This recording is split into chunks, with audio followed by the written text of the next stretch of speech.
Hello everyone, कैसे हैं आप सभी। I name Priyanshu Jain and I am your SST teacher. आज हम पढ़ेंगे क्लास सेकंड का chapter number 15। Let's begin. Chapter का नाम है रेस्ट एंड रिक्रिएशन। इसमें मिलता है हमें एक self survey. Which part of our body do we use when we play chess, paint, read books और सॉल्व पजल्स। अब हम ऐसा कौन सा बॉडी पार्ट यूज करते हैं हमारा जब हम खेलते हैं, चेस खेलते हैं, पेंट करते हैं, बुक पढ़ते हैं या फिर पजल सॉल्व करते हैं। तो इसको जानेंगे हम आगे और देखते हैं क्या क्या नया सीखने को मिलता है। Having fun. There is a saying, all work and no play makes a dull boy. We all like have to fun. अब एक कहावत है कि जितना भी वर्क है और कोई खेलना नहीं है, एक डल बॉय बनाते हैं। मतलब आप सिर्फ काम ही काम कर रहे हो, आप मस्ती नहीं कर रहे हो, तो आप एक बेकार लड़के बन जाओगे, आप एक डल बॉय बन जाओगे। हमें सबको पसंद है कि हम फन करें। Some people like to play games, cycling, visit places, travel to different cities and countries. अब बहुत सारे लोग ऐसे होते हैं, कुछ लोग ऐसे होते हैं जिनको गेम्स खेलना, साइकिलिंग करना, अलग अलग जगहें जाना, travel to different cities and countries, अलग अलग कंट्रीज जाना, अलग अलग सिटीज जाना पसंद है। It is important to enjoy and have fun as it refreshes both our mind and body. Activities in which we have fun are called recreational activities. अब ये बहुत इंपॉर्टेंट होता है कि हम एंजॉय करें और फन करें अपनी लाइफ में, क्योंकि ये हमारी बोथ बॉडी और माइंड को रिफ्रेश कर देता है। और जो एक्टिविटीज जिसमें हम फन करते हैं, जो हमारा माइंड रिफ्रेश करता है, उन्हें हम रिक्रिएशनल एक्टिविटीज बोलते हैं। There are two kind of recreational activities, indoor and outdoor. Outdoor games and activities keep us physically and mentally fit. They are also important to relax our mind. If we are able to learn and do things of our choice, it makes our life meaningful. अब दो तरीके की activities होती हैं, recreation activities होती हैं, indoor and outdoor. Outdoor games और activities हमें फिजिकली और मेंटली फिट रखते हैं। वो इंपॉर्टेंट होते हैं हमारे माइंड और बॉडी को रिलैक्स करने के लिए। अगर हम ये सीख पा रहे हैं या फिर ये कुछ चीज़ें ऐसी कर पा रहे हैं हमारी चॉइस की, तो वो हमारी लाइफ मीनिंगफुल बना देती है। Outdoor games and activities. Children play outdoor games like cricket, football, hockey, badminton and other in the park and school. The younger children like to play on the swings and seesaw. अब जो बच्चे होते हैं वो outdoor games खेलते हैं, जैसे cricket हो गया, फुटबॉल हो गया, हॉकी हो गया, बैडमिंटन हो गया, और बहुत सारे और गेम्स होते हैं पार्क में या फिर स्कूल में खेल पाते हैं वो। जो छोटे बच्चे होते हैं उन्हें स्विंग्स पे और सीसॉ पे खेलना पसंद होता है। These are called outdoor games as they are mainly played under the open sky. Games have rules and need a certain number of players.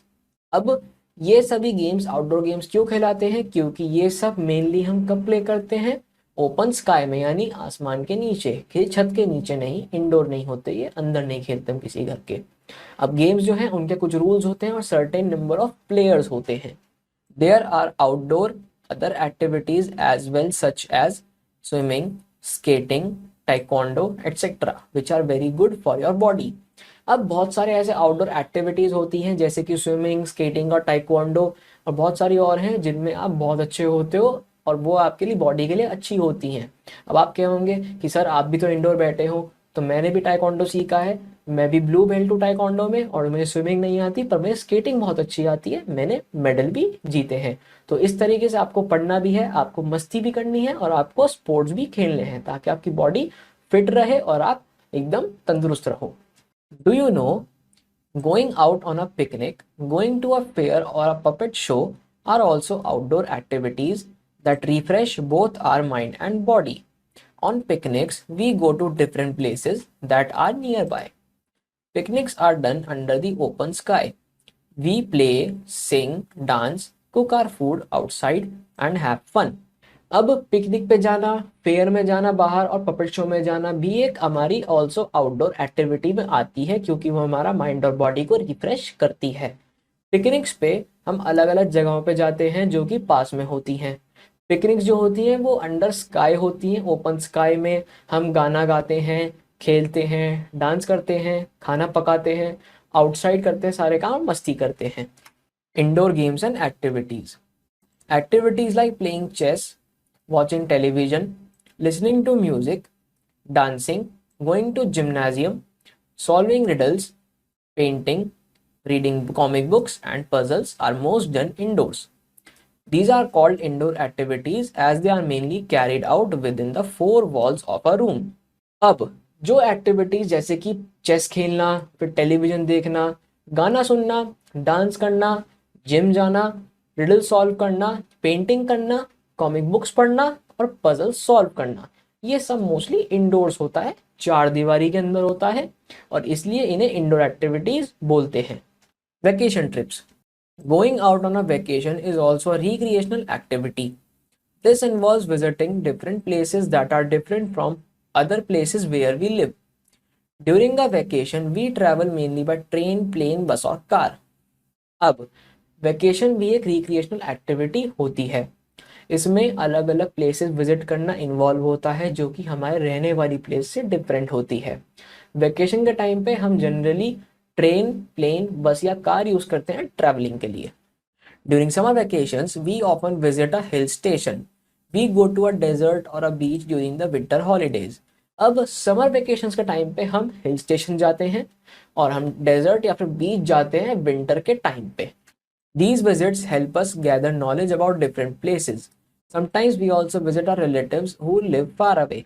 अब ये विजिट्स हमारी नॉलेज को गेन करने में, गैदर करने में हेल्प करती हैं अलग अलग प्लेसेस के बारे में। जैसे मैं घूमता हूँ तो मुझे अलग अलग जगहों के बारे में पता चल जाता है जिससे मैं आपको पढ़ा पाता हूँ।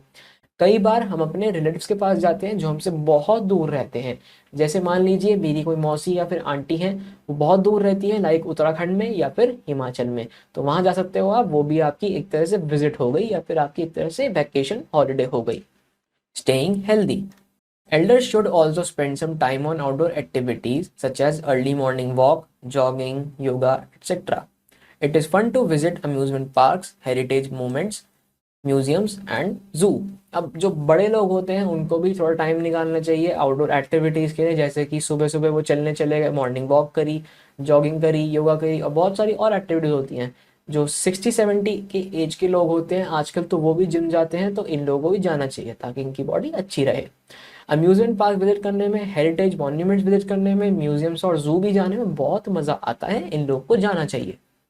Some people like to read books, listen to stories, watch plays, attend dance and music programs और travel to nearby places.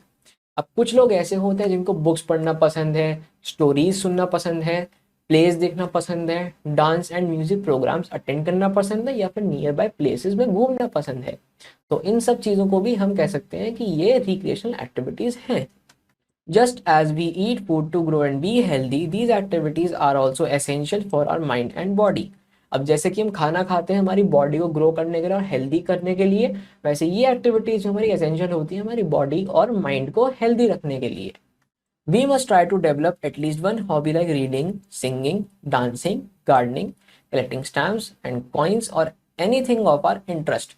हमें भी एक ऐसी हॉबी डेवलप करनी चाहिए जैसे कि reading, singing, dancing, gardening, collecting stamps या फिर कॉइन्स कलेक्ट करना या फिर कुछ भी जो आपके इंटरेस्ट का हो। जैसे मेरा इंटरेस्ट है कि मैं या तो कंप्यूटर से अपना वर्क करूं जो मुझे मज़ा आता है या फिर मैं जिम जाऊं क्योंकि उससे मैं फिट रहता हूं। तो यही था इस चैप्टर में। आई होप आपको समझ में आया होगा चैप्टर अच्छे से। और कोई भी अगर आपको प्रॉब्लम लगे तो आप चैप्टर को दोबारा देखिए। और अब आते हैं ग्लॉसरी पर। Recreational activities, things done for enjoyment. Recreational activities होती है वो एक्टिविटीज जो कि एंजॉयमेंट के लिए हम करते हैं। Gymnasium, a room where exercise are done to stay healthy. अब जिम्नेजियम एक ऐसा रूम होता है, जिम कहते हैं इसे, जिम का फुल फॉर्म जिम्नेशियम होता है। एक ऐसा रूम जहाँ पे एक्सरसाइजेस होती हैं और हम उसको करने से हेल्दी रहते हैं। Heritage monument, a historical building और structure that has been there for many years. अब हिस्टोरिकल मॉन्यूमेंट या फिर हेरिटेज मॉन्यूमेंट ऐसी बिल्डिंग होती है, स्ट्रक्चर होता है जो बहुत सालों से वहां पे है, उनकी कुछ मान्यता है। Quick review, activities in which we have fun are called recreational activities. ऐसी एक्टिविटीज जिसमें हमें फन मिलता है या फिर जिनसे हमारी बॉडी रिलैक्स होती है उन्हें हम रिक्रिएशनल एक्टिविटीज बोलते हैं। There are two kinds of recreational activities, indoor and outdoor. अब ऐसी दो एक्टिविटीज होती है रिक्रिएशनल जो कि हैं इंडोर और outdoor. Games have rules and need a certain number of players. अब गेम्स के कुछ सर्टेन रूल्स होते हैं और सर्टेन नंबर ऑफ प्लेयर्स होते हैं। Elders should also spend some time on outdoor activities. जो हमारे बड़े लोग होते हैं उनको भी थोड़ा टाइम स्पेंड करना चाहिए आउटडोर एक्टिविटीज में। अब आते हैं अपने क्वेश्चन आंसर्स पार्ट पे। Darken the correct option in the OMR sheet. First question, indoor activities take place in a room. एक रूम में होती हैं ये वाली activities. Option A. Dash is an outdoor activity. इनमें से कौन सी एक आउटडोर एक्टिविटी है? तो वो है skating. Option C. We visit our relatives living at far of places during dash. Question 3 हमसे कहता है कि हम अपने रिलेटिव्स को विजिट करते हैं जो हमसे दूर रहते हैं. कब? वैकेशंस में. तो option B is the correct answer.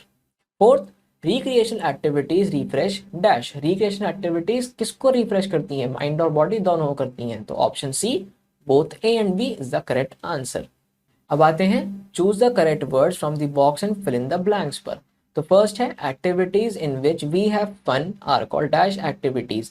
ऐसी एक्टिविटीज जिसमें फन मिलता है वो होती हैं रिक्रिएशनल एक्टिविटीज.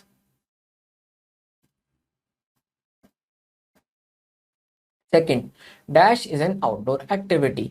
अब क्रिकेट एक आउटडोर एक्टिविटी है. Third, dash is an indoor game. तो चेस एक इंडोर गेम है. And fourth, dash have rules. तो गेम्स में कुछ रूल्स होते हैं. चलते हैं ट्रू एंड फॉल्स पे. Write T for true and F for false statements. First, the enjoyment we have in our family is called recreation. तो यस, जो हम अपनी फैमिली में एंजॉय कर पाते हैं, फैमिली के साथ एंजॉय कर पाते हैं, उसे रिक्रिएशन बोलते हैं. तो ये है true. We visit different places during a vacation. तो ये भी है true. Third, children play outdoor games like chess, dancing etcetera. तो चिल्ड्रन आउटडोर गेम्स तो प्ले करते हैं पर चेस और डांसिंग आउटडोर नहीं, इंडोर है. तो ये है फॉल्स.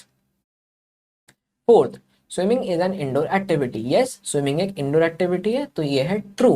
तो यही था इस चैप्टर में. हमने इस चैप्टर में पढ़ा कि हम कौन कौन सी रिक्रिएशन एक्टिविटीज कर सकते हैं. इंडोर होती हैं, आउटडोर होती हैं. इंडोर में चेस होता है आपके, फिर कैरम होता है. आउटडोर में क्रिकेट और फुटबॉल होते हैं. इंडोर में आपका माइंड स्ट्रांग होता है, आउटडोर में आपका माइंड और बॉडी दोनों अच्छे से स्ट्रांग और फिजिकली फिट हो पाते हो आप.